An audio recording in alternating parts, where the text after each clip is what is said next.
Hello everyone, this is Serious Trivia. Welcome to another tier list on the channel. Previously, we did a faction unique tier list of all the units that's available in the game, except for 8 Princes faction unique units. And this time, since we're playing Zhangjiao campaign right now, I actually had a chance to use a lot of the Mandate of Heaven Yellow Turban units. So we'll be ranking all of the Mandate of Heaven Yellow Turban units in this unit tier list. Now, some units are not included here because the Yellow Turban factions of the 182 start can actually recruit siege weapons and militia units that are shared with the Han factions. And since we will be eventually doing a regular unit tier list for all the Han factions, I feel like we're going to kick those out for another time, since you're not really playing the Yellow Turbans to play regular militia units. And for the siege weapons, we already know those are automatically God tier. So we're not going to talk about that much in this video. And another thing that's different from our first tier list in this video is I decided to name the tiers rather than use the S, A, B, C, D tier structure, just to give a better feel for what each tier really means. So S tier is still called S tier because that's just the supreme or superior tier. They're just the all-around great units, typically available to all factions because there are still some faction unique unit in here. And those I'm going to punish a little bit in terms of the tier list. They're going to be great, but they're only great if you're playing that faction. So if they're not available for 2/3 of the factions, it's a hard thing for me to give them a S tier. They're good, don't worry. We talk about them in the preview a bit later, so we'll take a look at that then. Aside from that, a tier below the S tier is a solid tier. So this tier are units that is the mainstay of your army. You're very happy to have them in your army. They're very efficient in a lot of different situations. They can be utilized well in most type of battles, whether they're sieges, open field battles, ambush battles, getting ambushed, or all sorts of things like that. And then the tier following that is a situational tier. So these are units that have very defined roles and playstyles, and you have to utilize them in that manner for them to be effective. And if you have them used in a different manner, in a different type of battle setting perhaps, they could become very useless. So in that aspect, they are situational. It doesn't mean they don't perform exceedingly well in their situational role, because if they are just really, really good in their situation, that still means they're situational. It just means they excel at what they're designed to do. Whereas S tier, they're good at everything. They just have really high stats, and solid is some standard units that you'll be able to use in all your different army compositions.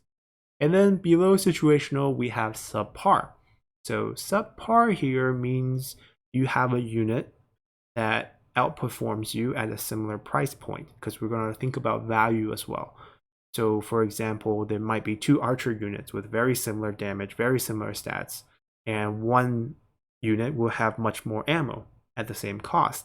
Then the one with much more ammo is obviously going to be way better than the one that has less ammo, to the point where you will never recruit the one that have less ammo. So those units are your subpar units. Means they get outshined by someone of the same quality, so that you pretty much never use them in your campaign. And lastly, suicidal is a pretty unique tier here for the Yellow Turbans, because they have double meaning here. So they could be suicidal in that if you recruit them, they will ruin your campaign. You're suiciding your chance of victory. Another thing is, because Zhangjiao plays in a way where your unit casualty gives you extra zeal, or the faction unique resource that's shared between all 3 brothers. So sometimes you might be recruiting a unit just so they can die. And in that sense, they're your suicidal units.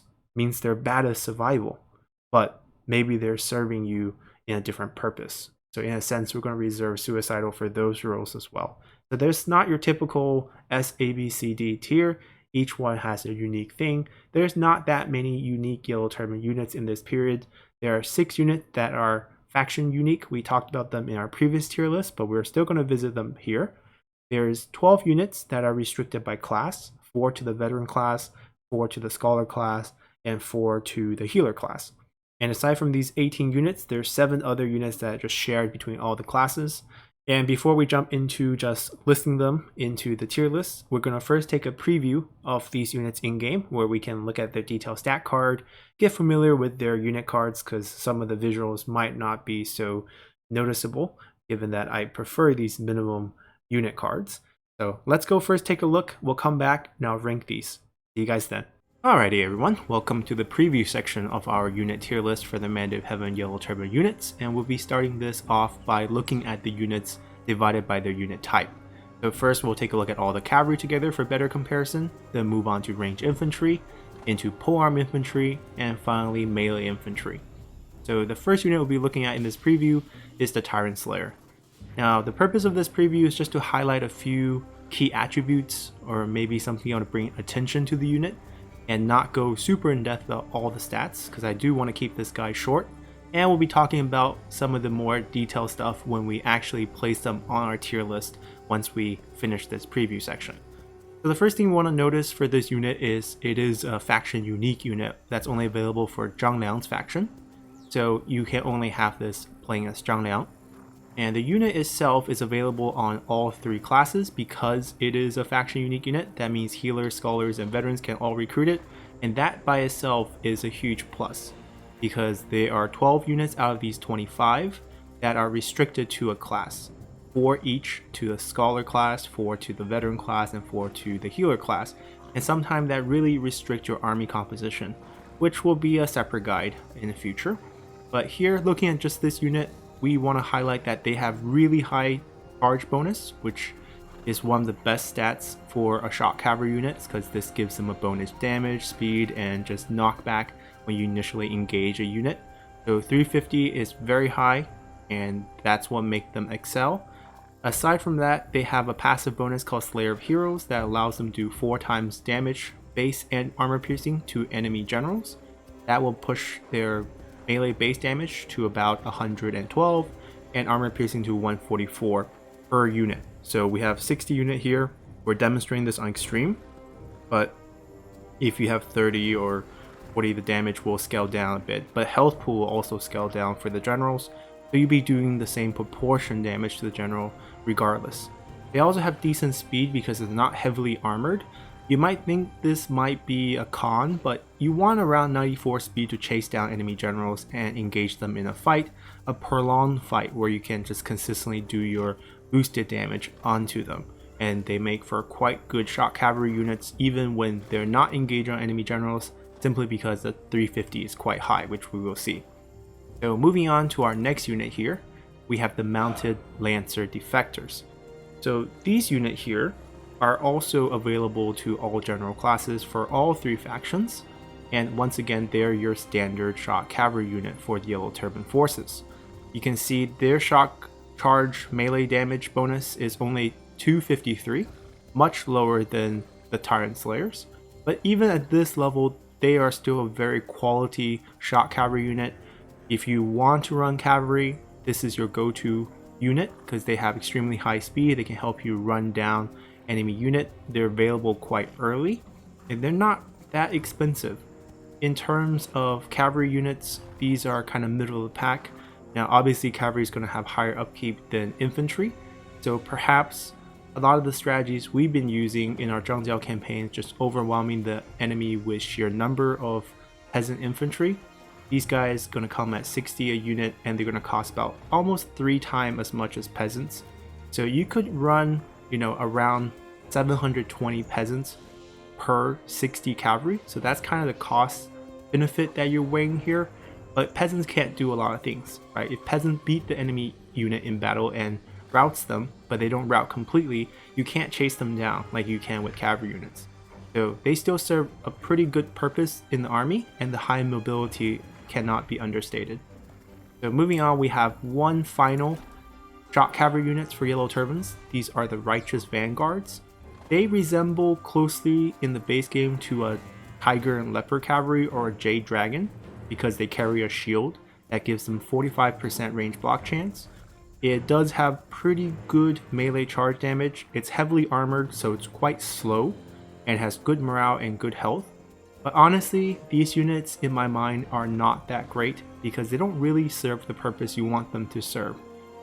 With shield, you want them to be this frontline charge that negates the enemy range units, but they don't have as much range block chance and missile resistance that's available to all melee cav and their sustained damage is really low because the short spear they use is very similar to a spear guard, so it's heavily loaded on armor piercing, which is great, but the overall damage composition here is just lackluster for the price. They also happen to be one of the most expensive units in the game for Yellow Turbans. They cost around the same as a trebuchet. You're paying around 1,350 just to recruit them, and I think about 360 per turn to upkeep for them. And you can just do a lot better with some of the melee calves that I'm going to be showing you. And on top of that, they're exclusively to healer units. And healers have some of the more interesting compositions that you can run in the game because of some of the bonuses they provide as a general. So perhaps using them on this Righteous Vanguard is not the correct choice simply because of their cost. The unit stats not bad, it's just that for the price you're paying and you have available alternatives, I just don't think they stand out that much. So continuing on, we have Jadzi Riders. So Jadzi Riders are the unit that makes these guys look bad, because Jadzi Riders are this half unit size but melee cavalry unit that has more charge than our charge cavalry, right? You have 281 versus 261. You also have 68 morale versus 57 morale. You have the missile 50% bonus. You also, I believe they cause scare and are also immune to scare. So those are all great bonuses. You also have the same speed because you are even heavily armored. You're 53% armor plus 10% armor from the shield versus 45 and 12. But despite wearing more armor, you run the same speed as the Righteous Vanguards, and you can also try to boost both of their speed with general abilities, but to be fair, we're comparing them on the same general. Both of them are being recruited by Zhang Jiao over here. And they have 80% range block chance on top of 50% missile resistant. So just a great tank unit. Now you might complain you only have 30 units, which is a valid complaint, but these cost about 2/3 the cost of these to field on the battlefield. So that doesn't actually translate too terribly in terms of unit size, because you can still gain a lot of combat efficiency with these guys. And the per unit health. Notice how the unit size went down by half, but the health pool only went down by 3/4, or a quarter actually. They're 3/4 the health of these guys. And that means per unit health, or per model health, is actually quite high on these units. So they're tankier, better morale, better charge damage, faster melee attack speed, and faster overall damage, more melee evasion, more armor, way higher missile block chance as well, missile resistant, while maintaining other attributes like scare and immune to scare. And we're on the Messenger of Heaven, it's running over a little bit, but also ignore force penalties, guerrilla deployment, also Raider. So overall, just a all-round great cavalry unit. These are probably the best cavalry units that's available to all the Yellow Turban factions. Highly recommend them. They're only available on Scholars. That's probably their only drawback. Now moving on, we have Messengers of Heaven. These are Zhang Jiao exclusive faction unique units. They are double size, so instead of 60, they're 120, and that's really their calling card. A lot of manpower here, because you get pretty much all the bonuses of melee cav, except for the very high range block chance. 40% still respectable, and this 40% is better than the 45% on the shot cavalry, because you have to consider that the 60% that does hit you gets reduced in half in terms of damage because of missile resistance.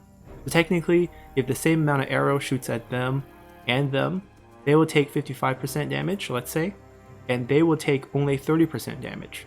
So you're still much better defensive unit, and these guys are lightly armored, which you might think is a bad thing, but it gives them really high speed and mobility, and they have insane morale and pretty decent charge.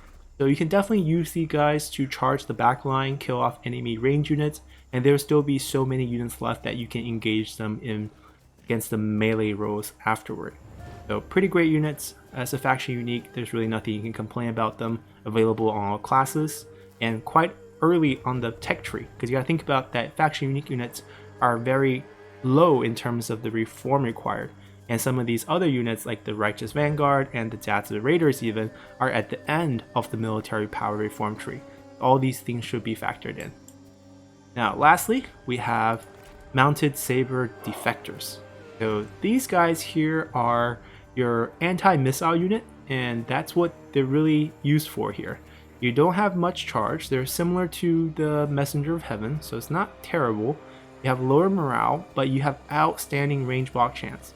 So I actually highly recommend you guys to recruit maybe one of these units in your army if you're planning to like siege a city, and just have these guys walk up to the city walls, let the entire enemy range composition empty out all their ammo on these guys. They can take it, right? Most of the arrows are going to miss, and those that hit will be reduced in damage, and you can keep these guys in loose formation and just waste the entire enemy ammo. You can do the same thing with Zaza Raiders, because you have 30 units, you have even less models for the enemy archers to hit, so these guys could potentially tank even better than these guys in terms of percentage casualty, but in terms of cost, these are definitely the better arrow sponge.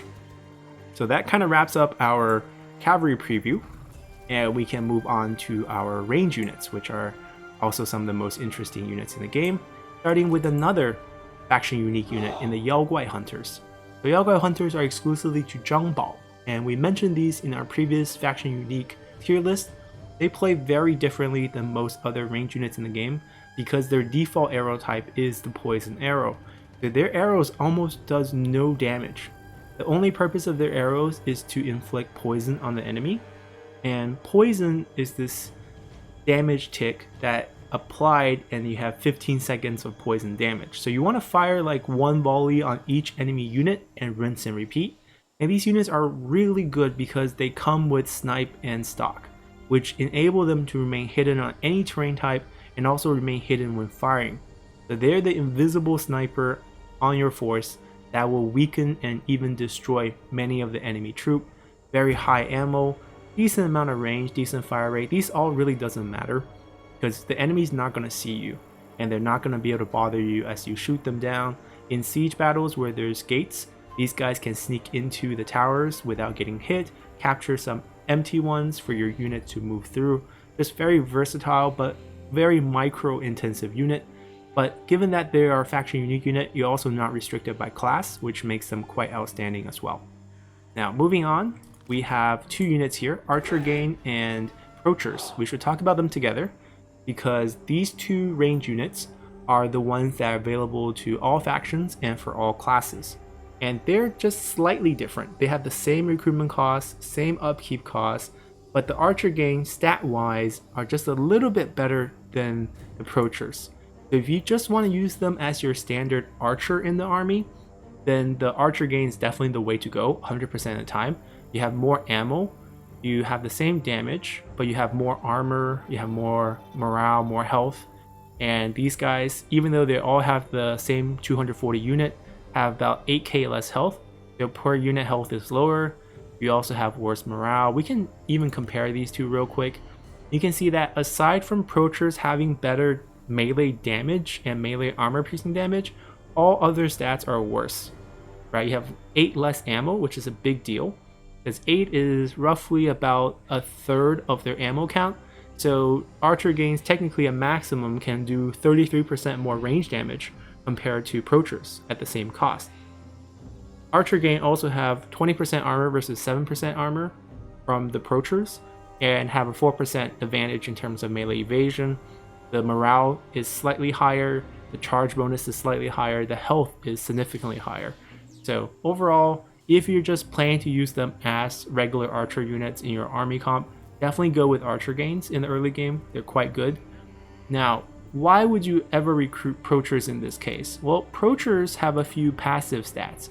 Namely, they have guerrilla deployment, right? They're these, and ignore ground type. They're these archers that hide in the forest. So they're technically kind of, the farmers, the hunters, the Poachers, right? So that's kind of their theme. So they play better for ambush battles, but they don't have snipe or stock. So in my opinion, I would just always default to Archer Gain. You don't really want to run range units in an ambush battle anyways. Perhaps you want to have your archers, guerrilla deploy behind the enemy, but that's often suicidal unless you guerrilla deploy some other frontline units with them. So I don't see how these guys can be utilized well and justify their cost being the same as archer gains but have worse stats. Now the remaining 2 range units are actually class exclusive. So these 2 units are only available on the veteran class, which means veterans are technically your go-to range class for the Mandate Heaven Yellow Turbans.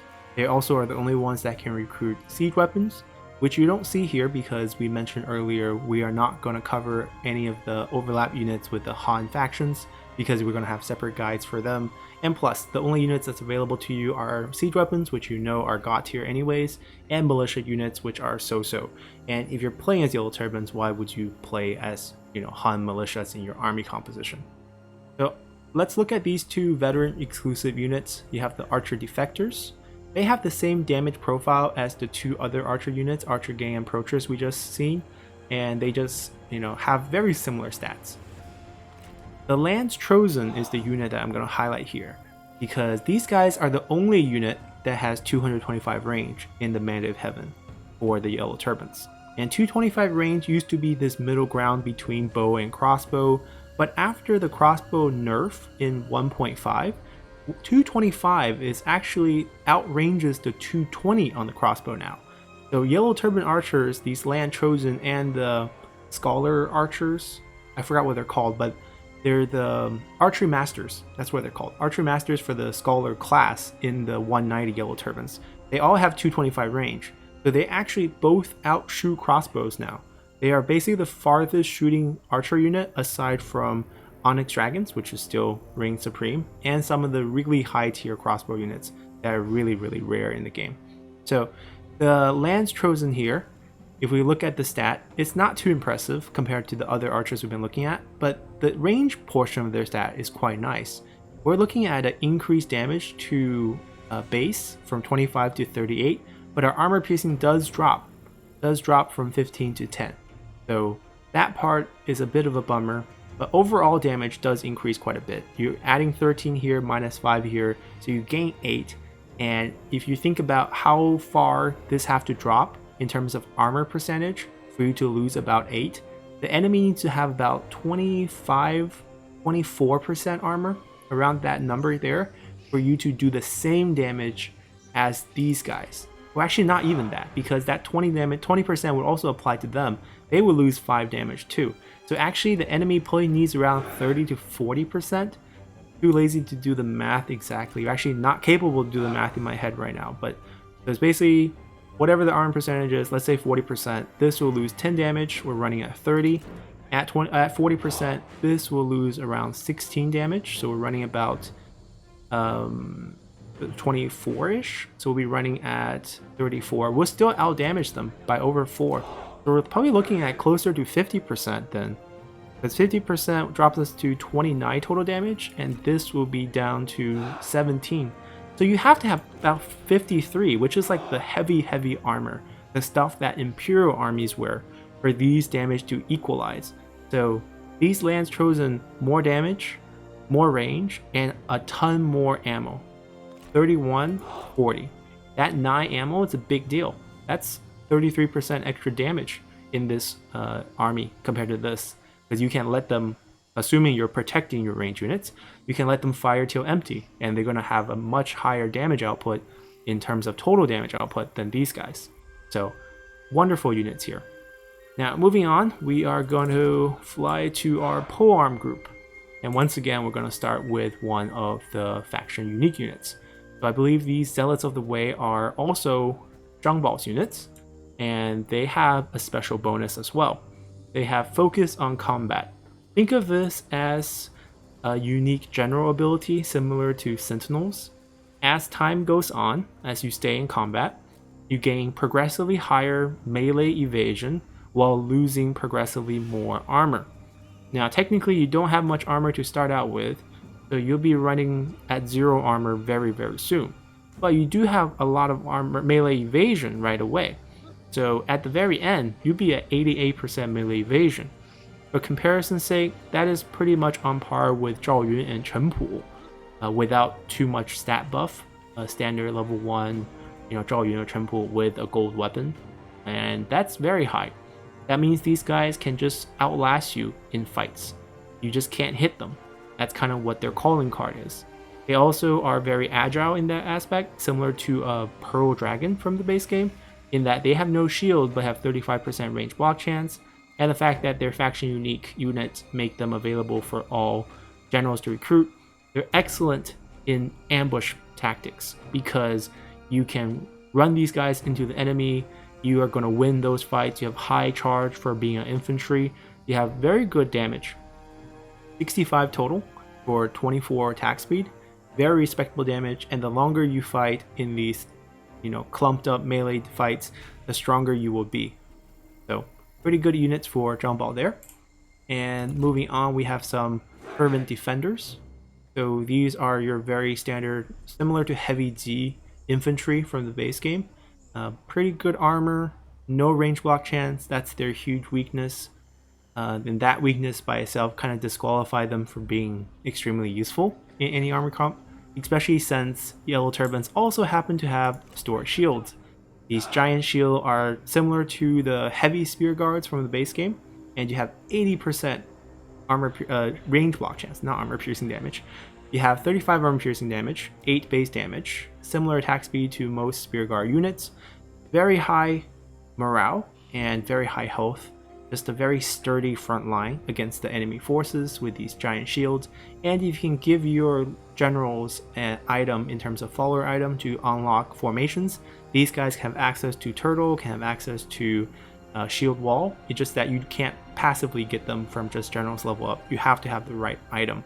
Another thing about these guys is that they are exclusive to healers, which is the one downside that they have, because you pretty much have to assign your healers into these frontline roles to run this unit, and they make really good front lines. But let's say you don't want your healer to be a frontline, but you still need one. Spearman Gains is kind of your answer. They're the little cousins to the Stored Shield. They're available to all classes, they're cheap to recruit, they have a decent and respectable 60% range block chance, they can hold off against most enemy units. Most of their damage is, however, geared towards melee base damage, so you're really just using this to absorb damage in the front line as your other units make moves.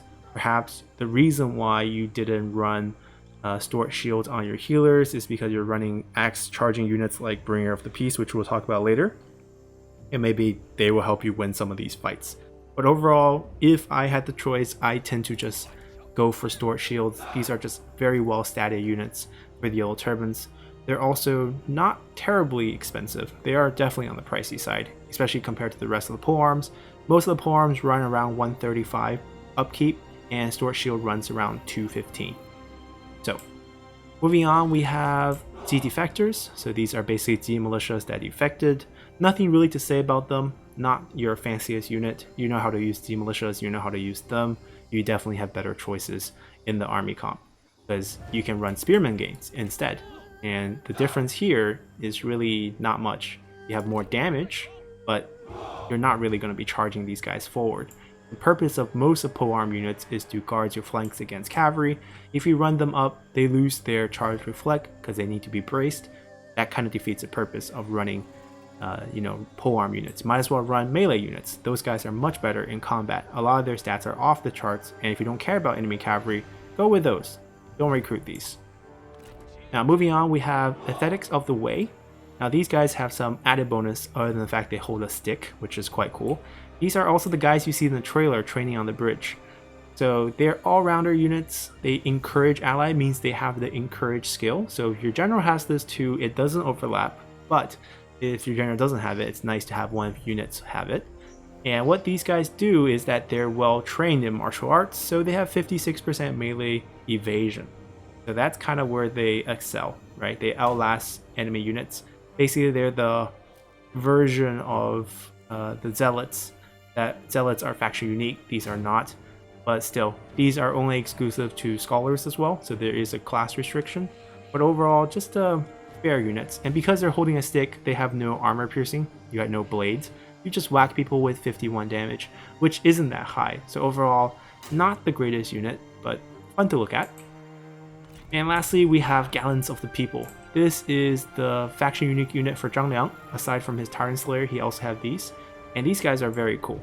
These guys are very well stat. You have high morale, high health, same damage profile as most spear and shield units. 55% range block chance is decent enough for a frontline unit, especially considering the fact they have 55% armor, which is insanely high for Yellow Turbans. As you can tell the way they're wearing it, these are your fancy dressed elite units, and that's what they are. They can hold the front line as well as counterattack, high damage, so you can push back on enemy, high evasion from the small shield, about 41% unless you're going up against the axe unit. In that case, both of these stats disappear. And that's pretty much it for all the polearm. Now moving on to our melee units, and our favorite right now as we're playing the Zhangjiao campaign is peasant volunteers. So the standout of this unit is that they're cheap. They're not the cheapest unit in the game, but they're one of the cheaper units available to you. They're 85 upkeep per turn. Now you might be wondering, what can be cheaper than peasants? Well, we're about to see very soon. But peasants are pretty cheap, they're expendable. They say they have poor morale, but honestly, 32 is not bad, and most of the generals in Yellow Turban faction, especially let's say you have a healer, there's a very easy ability you can get at level 2 that gives your troops around the unit 18 extra morale. That's huge, and that immediately make you into one of the highest morale units in the game. So these guys don't route that often actually. And if you look at their damage composition, yeah, they're using rakes, pitchforks, and hoes.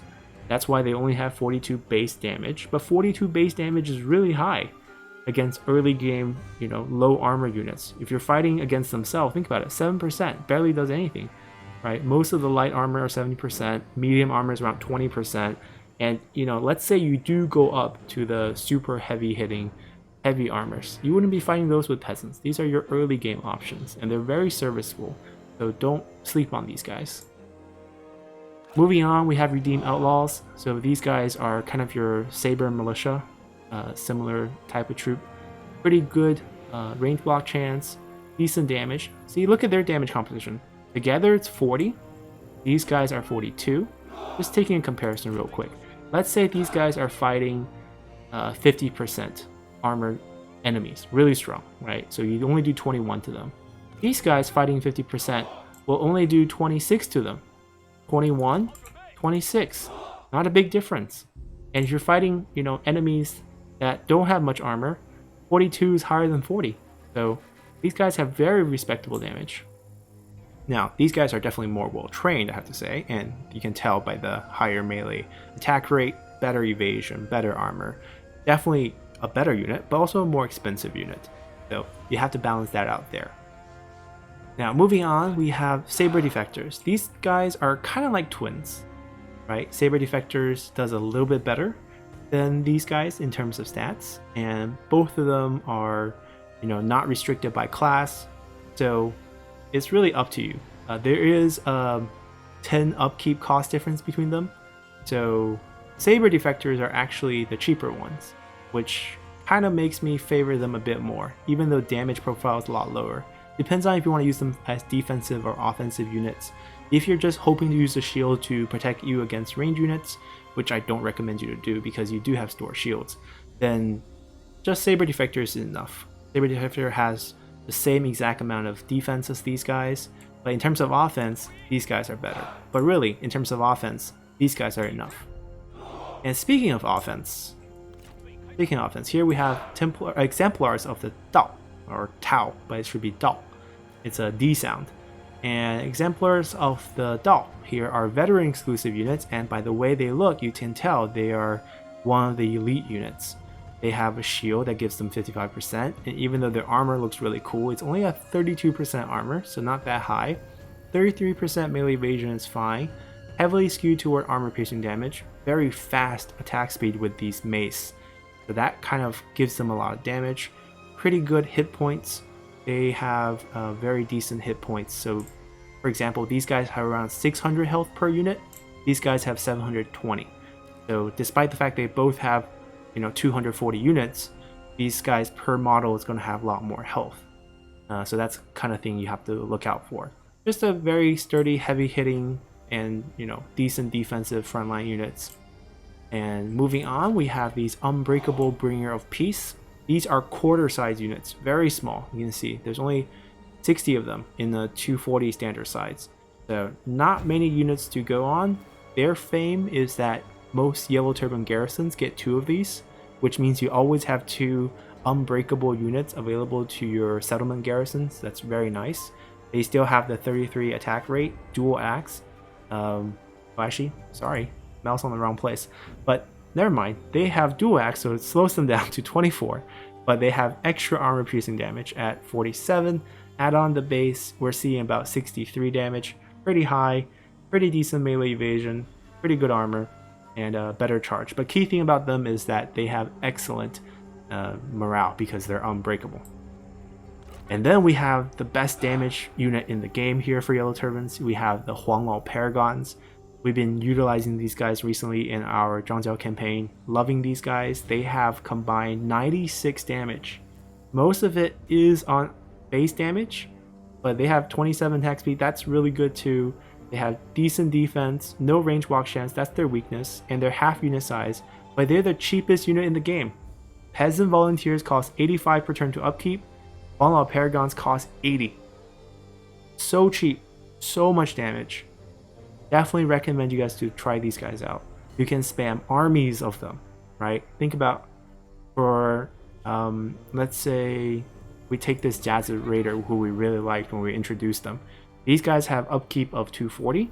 So if we have a stack of these guys, right? Stack of these guys, we can run a whole army of these guys, right? So 6 units of these, 180 cavalry versus a whole army, or that's what, 18 times 12, 36 times 2,160 Huanglao Paragons. Like, the answer is pretty clear where you want to go. And lastly, we have Chosen of the 8 Immortals, ending with a faction unique unit. So these are faction unique for Zhangjiao, and they're quite similar. You have dual Ji versus dual swords, and they're both half unit size, and they're both very high damage. So these guys have a little bit less total damage, but more heavily skewed to armor piercing, which is nice, and also much faster melee attack range. Overall, like, if you have to compare, these guys are stronger, but they also cost way more, right? As a faction unique unit. So these guys are going to cost you way more than running these guys. So they're just so efficient. It's just value here. And that's pretty much it. That wraps up all 25 Yellow Turban units in Man of Heaven. We're going to jump back in our tier list to finally rank these guys on our tier list. So see you guys there. Alrighty, now that we're back from the preview, we can start ranking these units into our tier list. And we're going to start in the similar order to what we did in our preview, with all the shock cavalries in the front. So the first unit here is our Tyrant Slayer. This is a faction unique unit that's only available to Zhangliang. They have 4-time attack against enemy generals, which makes them very good general killers. They have the highest charge bonus out of all the cavalry units available to Yellow Turbans. So that also makes them a great all-around unit, even after you cut off all the generals, which will shock the enemy units' morale, and then you can charge into them, wiping them out, and once they rout, you can chase them down with your decent speed at 94. So overall, these guys would be a S tier units because of how strong they are in all aspects of the fight, even though you can only use them in Zhangliang. So they're just that good. If you're playing as Zhangliang, you wouldn't even be thinking about any other cavalry units. You'd just be recruiting these to use in all situations.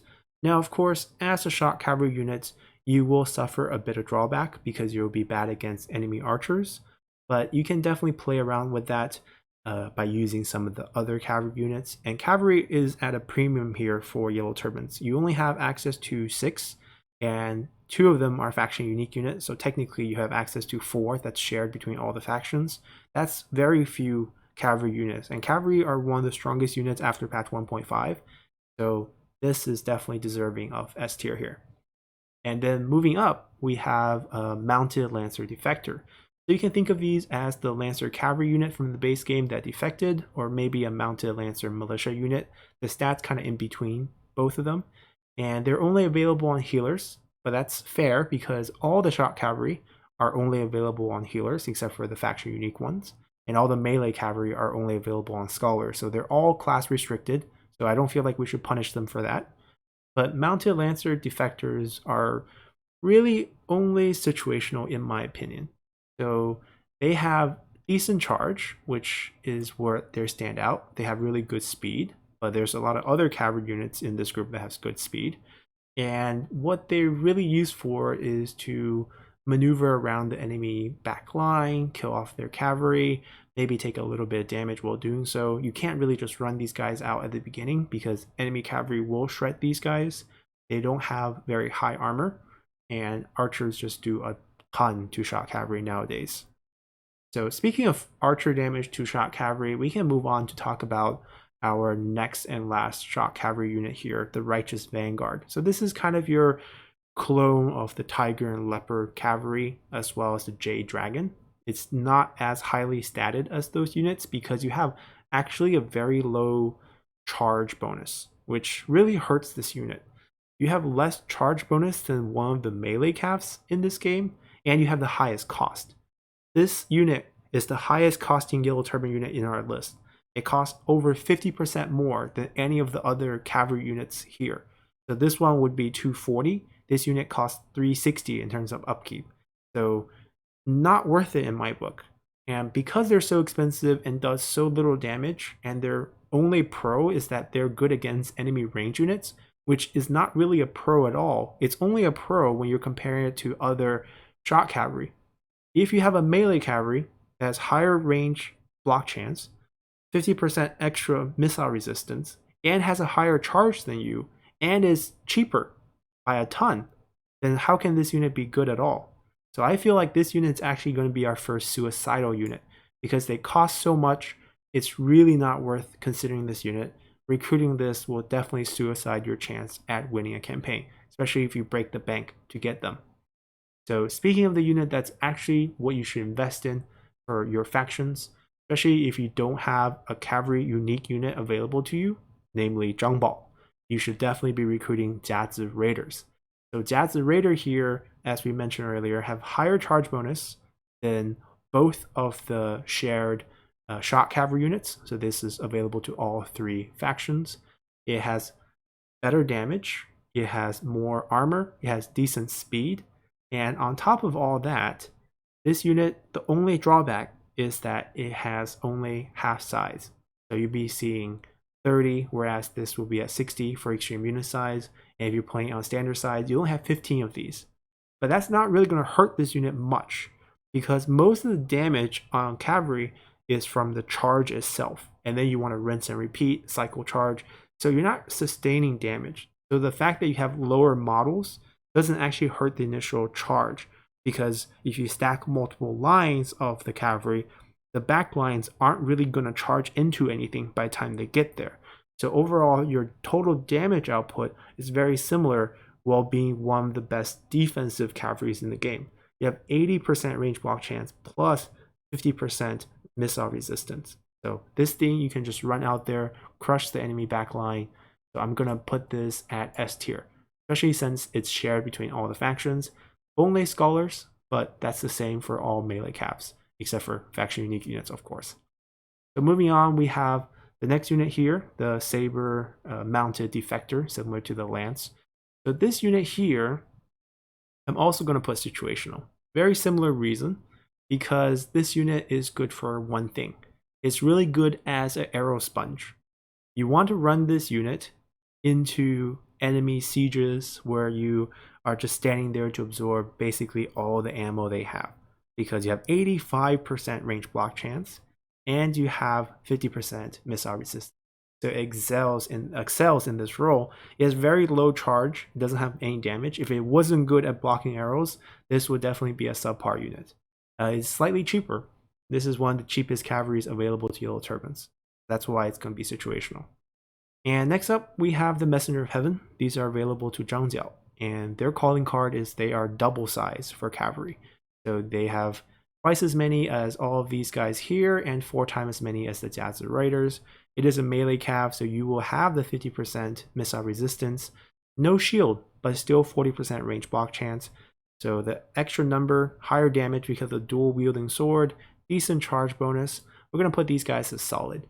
They're not that great in terms of their stats. Everything's kind of average. The double size makes them quite good. That's kind of the only thing that's going for them. and the fact that they're only available for one of the 3 factions, I can't really put them as S tier. Whereas Tyrant Slayer excels in multiple things. You use them as the highest charge bonus damage against units. You can have them kill generals. They have pretty decent speed. So all around, I feel like this is pretty fair to give Messenger of Heaven as a solid unit here. So that ends all our cavalry. Moving on, we have our archers. So starting out, we have Zhang Bao's Yaoguai Hunters. These are very, very good units. So they are situational for sure. You have to use them a certain way, but they're situationally good at everything. They're situationally good in open field battles where you can just lay out and hide and poison the enemy army one by one until you kill all of them. They're also situationally good at siege battles because you can sneak them into the enemy city by climbing over a wall where no one's defending because the towers can't see you because you have stock. They're good in county siege battles. You can take gates without people knowing. So they're just situationally good at every fight. The only thing holding them back is that they're a faction unique unit. But because they're a faction unique unit, all 3 classes can recruit them. So once again here, Yaoguai Hunters are going to move up into our S tier there. So with that set up, we have 2 units here that are very similar. We talked about this in the preview. We have Archer Gain and Poachers. So these 2 units have the same cost, same upkeep, very similar stats. Poachers have a little higher melee damage and melee armor piercing damage, where Archer Gains have extra morale, has the same range damage, but better armor. You can tell this guy's wearing some sort of hide and this guy's actually wearing armor. And he also has a lot more ammo, and that's really what's going to set him apart. So because he has a lot more ammo, this unit here, Poacher, is going to automatically go to subpar. They're not bad. They're decent early game archers. Both of them are quite cheap. But I'm going to put them a subpar because there is another unit that just outperforms it. And what I'm going to do with the Archer Gang here is I'm going to put them as solid. The Archer Gang has one thing going for it, is that they're available on all classes. So you don't have to recruit them on veterans. The other 2 range units are only available on veterans, and that's a very stiff competition because veterans are the only ones who can recruit siege weapons. So of course you can run a comp where you have about 2 siege weapons and 4 archers, or you can even choose to run multiple siege weapons as Yellow Turbans because it's slightly more fun that way. Or you can run no siege weapons and just use pure archers. But archer gains are non-restrictive, and in the game, a lot of the bonuses for range are actually on scholars, as from the old Yellow Turban DLC. Scholars used to be the main range composition army because you had archery masters, but now it's a little bit changed here in the DLC, but the skill trees of the scholars didn't change and the skill tree of veterans didn't change.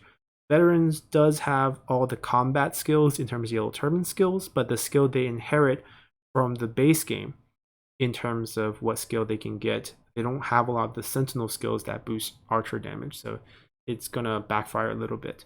But anyhow, they're solid. You can put them in all your early game armies. They're shared, and you don't need any reforms to get them, which is another bonus. And they're cheap. Moving on to the 2 other slightly more restrictive units, we have the Archer Defectors as well as the Lance Trozen.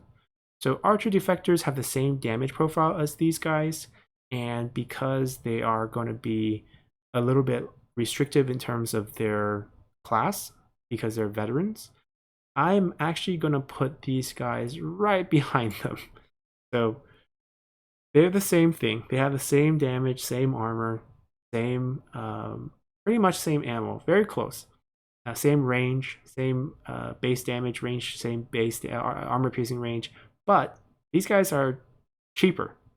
So you have them only available on veterans, but they're cheaper. So that's kind of the only reason why they're going to be solid alongside their clone here, the Archer Gains. And the Land Trozen, right off the bats, these guys are going S tier because they have the high range, they have the high damage, they also have the higher ammo count. So they're your go-to standard archer units. If you're looking for archer units in the game, if you want to run a standard army composition, 4 archers, 2 siege weapons, then this is your go-to unit for that veteran class. Okay, so that wraps up all the archers. Let's move on to the polearm units, starting with Spearman Gain. So Spearman Gain shared between all the units. These, once again, are going to be your solid. So same rationale. They're very decent frontline units. They have a good stat that you're looking for. You can supplement morale with general abilities. They have decent range block chance. They have decent armor piercing damage. They're just going to hold for you. And speaking of holding for you, Store Shield is just the best Yellow Turban frontline unit you can look for. They're only available on healers, but you should definitely plan your army out with these guys. They can hold your front line for you forever, and the enemy range is barely going to touch them. If you have the right follower items, you can also give them formation, which makes them even stronger. So not much to say. These guys are just great. Next up, we have Gallant of the Way, which is a faction unique unit. Now, this unit is unique to Zhang Liang's faction, and sadly, this is one of those faction unique unit that falls short. So the only thing that has going for them is that they have more armor, better statted, but they're more expensive than, let's say, the Spearman gang, right? They have the same defensive attributes, and they can't match up defensively with Store Shield, even though Store Shield's only available on healers. So in a sense, even if I'm playing Zhang Liang, I wouldn't be recruiting these guys. I would actually go out of my way and recruit these guys for my front line. I think I get better value here for the Store Shield. So because of that, these guys are actually going to land here in subpar because I don't see an actual role for them in the game. Their role is kind of stolen by an early game unit that requires no reforms and can be shared by all classes, and a slightly mid to late game unit that just outperforms everything else in that class for the purpose. So they're going to end up in subpar, unfortunately. Then we have Z defectors. So these are your Z infantry defectors. And these guys are automatically go into suicidal. Because you don't use Z militias in the base game, you're not going to use Z defectors playing Yellow Turbans, unless you want them to die. But even if you want them to die, they're not even good at that because they're too expensive. They're 120 upkeep, so that's much higher than some of these units down here, namely this peasant here, that's only 85. Paragon, Huang Lao's Paragon, 80. So they can't even be a good suicidal unit. So you're really not really going to like ever recruit these in your games. They don't add any flavor by being a Z defector. So they're going to end up at the bottom here. Next up, we have Zealots of the Way. And Zealots of the Way is another faction unique unit. And this unit here is the one that has the inner focus, the one that gives you extra melee evasion as you fight, similar to a Sentinel unit. So that's what makes them unique. You can think of them kind of as a Pearl Dragon that has extra melee evasion, even more than the Pearl Dragon as you stay in a fight. And these guys, I actually gonna make them situational because they're only good for almost one type of fight. They're only good for ambush battles because you can't protect them on the front line. Yet they do have 35% range block chance. It's not zero, but they're not heavily armored. So 35% is not a lot, especially you can get 60% from just a spearman game. So you're not going to use them in the same way. You can't just stand them on the front line. That's not where they're going to excel. You're wasting their skills by letting the range unit hit them because they are not going to be in combat gaining extra percentages of melee evasion.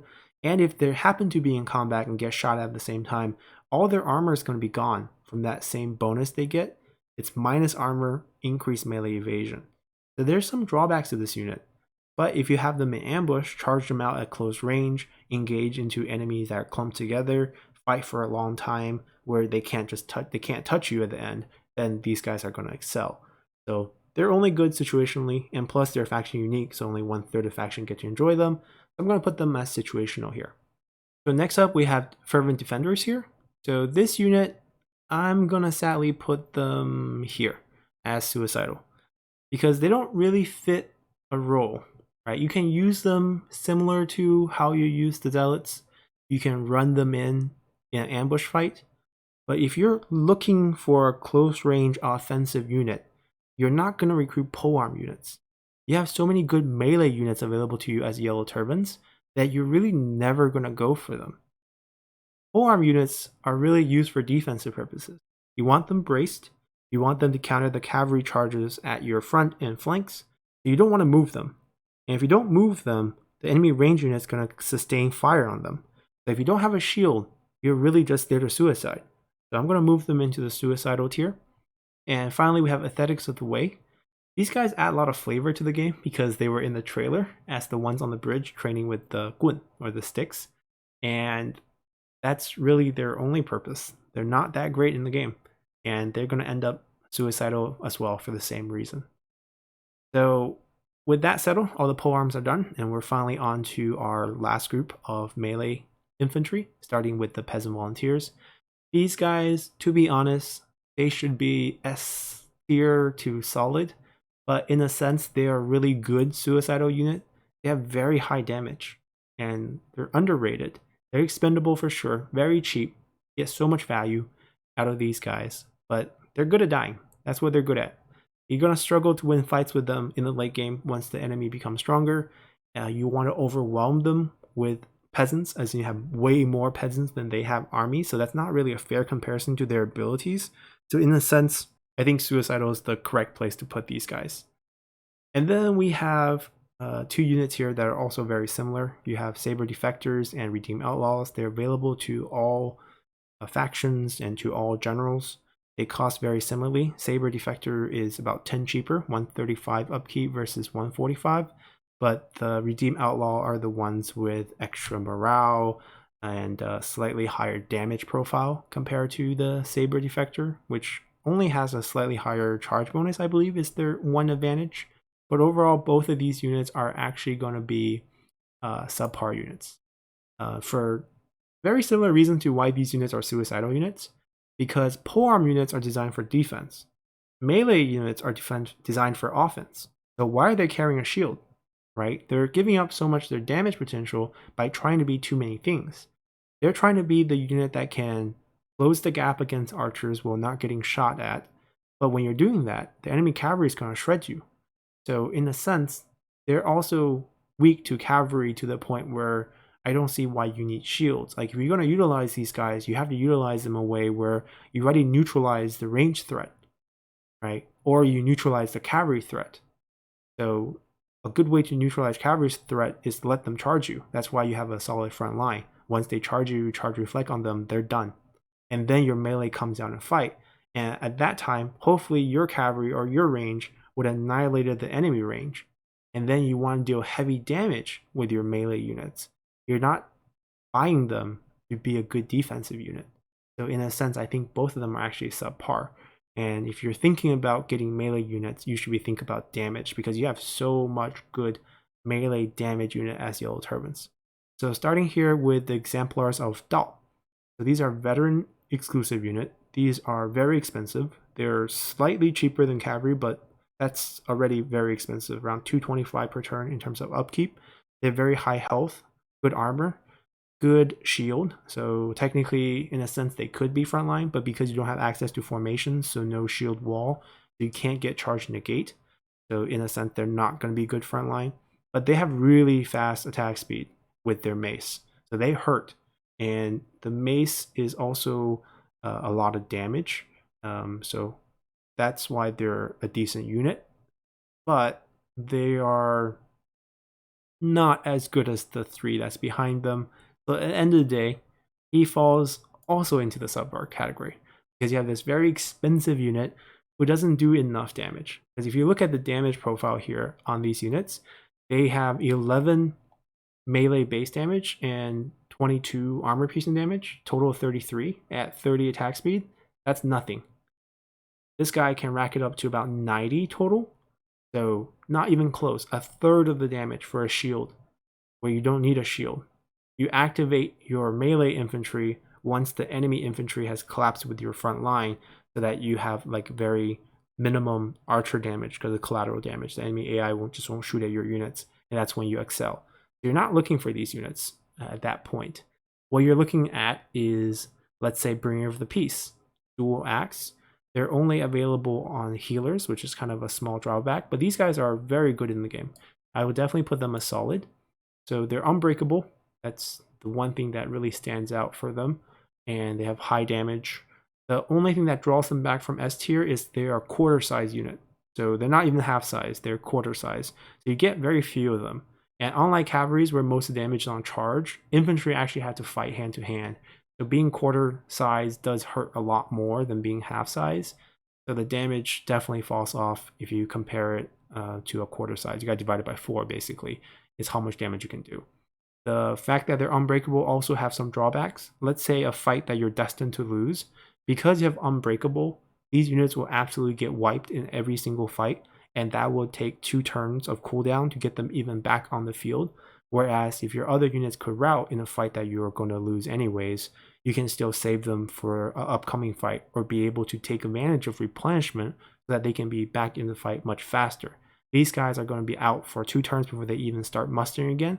So even if you have super high replenishment rate, you can't utilize on these guys if they keep dying completely in every fight. So that's kind of the drawback. But the damage is still great. The unbreakable is obviously going to buy you a lot of time. There's very good situations for that, and they're going to stay up here as solid.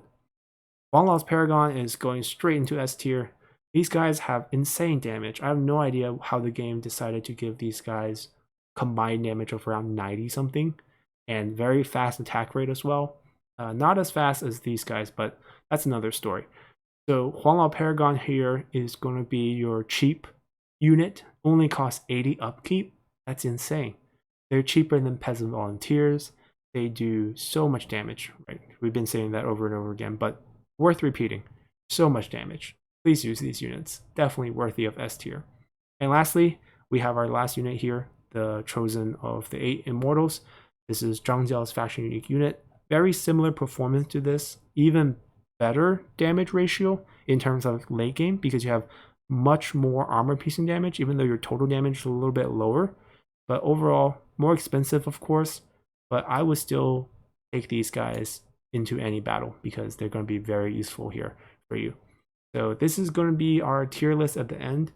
I think this one could maybe come to solid, but I feel pretty good putting them S. The combined damage is off the charts for both of these units, and they're going to serve you very well as your melee infantry. So here's your melee infantry that's S tier, here is your polearm that's S tier, your range unit that's S tier, and your cavalry that's S tier. So this is the list we have. Hope you guys enjoyed this tier list, and see you guys next time. Bye!